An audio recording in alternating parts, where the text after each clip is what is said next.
skilled personnel-wise or networking-wise, it sounds like you could have done this anywhere. I could have. Was there anything about Ohio in particular that was especially good or especially bad, or Akron, or where do you want? The parents. There you go. Okay. Kind of, but part of what I would have liked to have gotten to, but I'm kind of a space cadet, so I didn't, is it doesn't really matter. Would have liked to hit it hard. It doesn't really matter anymore where you are unless you need more highly skilled labor. You know, if you need oil drillers to make your product work, Ohio's not going to work. But if your core of your skilled talent is yourself, you can pretty much locate anywhere. And Northeast Ohio is beautiful with lovely weather and temperate climates, and the cost of living is fantastic. That is a very good point. The cost of living in Ohio is almost as good as the South. But yeah, so my point is you can start a tech company in Ohio. You don't have to go to Silicon Valley. You don't have to go to Research Triangle. You don't have to go to Cleveland. Wherever you think you can make it go, you can make a go of it anymore. So why Ohio is more of a why not Ohio.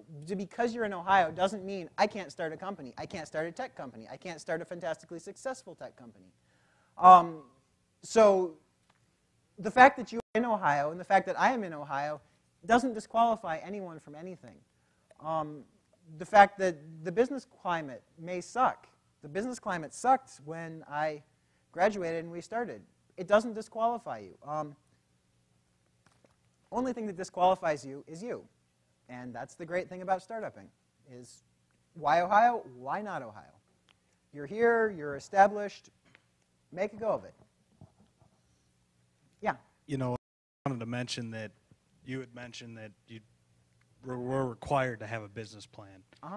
11 years ago, I started a tech startup company and went to the bank to get my first round of financing, which I got with a co-sign with my father.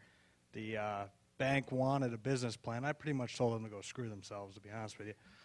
Because I was a tech company, they wanted to know, where do you expect to be in 5 years? And I said, I'm an internet technology company.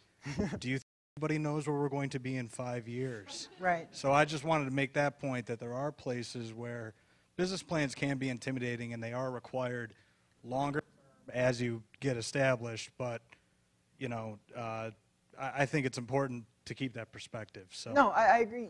I just think from a planning standpoint, it's much, you have to make sure that the numbers kind of work in your blue skies. This is, you know, if you don't have a directed, if you don't have a blue sky, if you don't have a, this is what I'm going to be doing, it's very easy to say, well, am I doing well? I don't know. Am I behind? I don't know. What am I making tomorrow? I don't know. Not necessarily even if you didn't need it to get financing, which fortunately we didn't. We managed to raise enough money from friends, family, and fools to avoid banks, which was nice. So we didn't necessarily have to have a business plan. It was excruciatingly useful for us to make.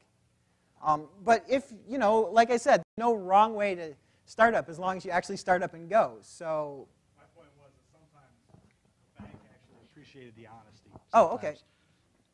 The bank appreciated the honesty. Yeah. You know, they found that refreshing, to be honest with you, and I think it actually helped us get that first round of financing.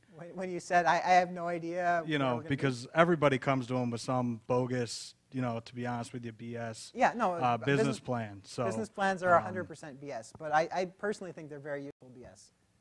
But yeah, the other thing is you can't lie to yourself and make a go of it simply because the cold, hard reality of going broke won't let you, which is nice.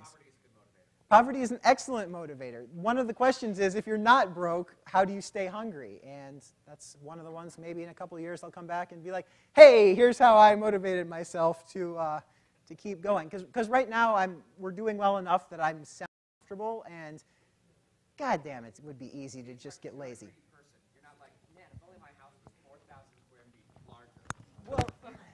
Well, no, it isn't really so much that I'm not a greedy person. We're just at a bad spot where an extra 10% wouldn't get me, you know, 3 extra wives. Yeah. Is that, we're out of time? All righty. And